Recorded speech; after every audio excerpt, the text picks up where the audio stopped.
And a 10-page paper published on an internal Google forum criticizing the company's efforts to diversify and build an inclusive environment is under fire in the latest scandal surrounding the tech industry's culture. Employees have shared and criticized the paper, reportedly written by a senior male engineer online.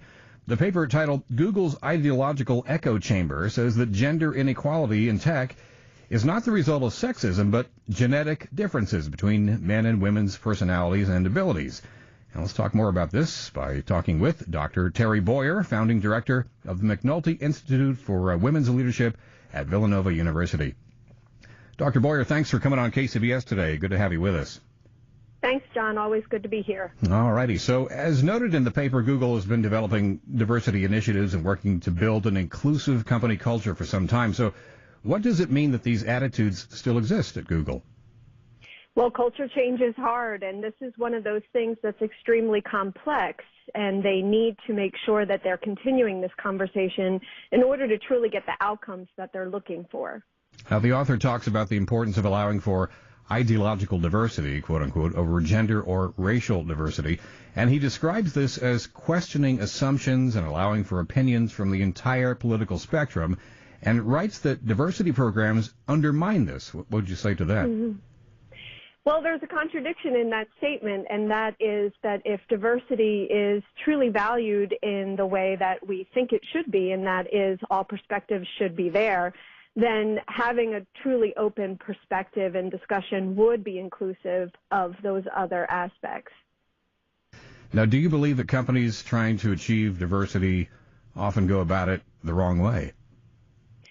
No, I think most companies have a really good faith effort in how they're approaching it, and that definitely are tackling what is an extremely complex process in the way that they best see to affect the changes they want. But the problem is that because it's complex and people don't always understand why the company is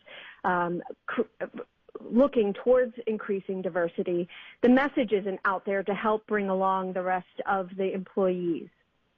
Now, I guess along the way, when we hear about these efforts to boost diversity, what happens is a lowering of the bar. You know, I don't know if that's the situation at Google, but do you have concerns about that in the bigger picture? No, I don't think so, because in the end, the reason that companies are looking towards diversity is that there is a value in the return on investment and to their business bottom line.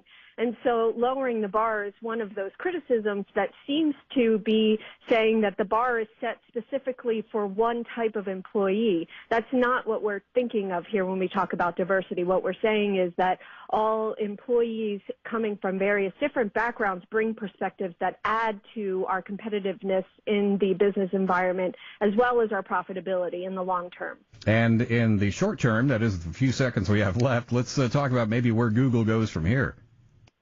I think that they should open this conversation and try and get employees to talk about why this paper seems to resonate with some people and how the company's diversity efforts can counteract that. Dr. Boyer, thanks so much for your input this morning. That's Dr. Teresa Boyer, founding director of the McNulty Institute for Women's Leadership at Villanova University.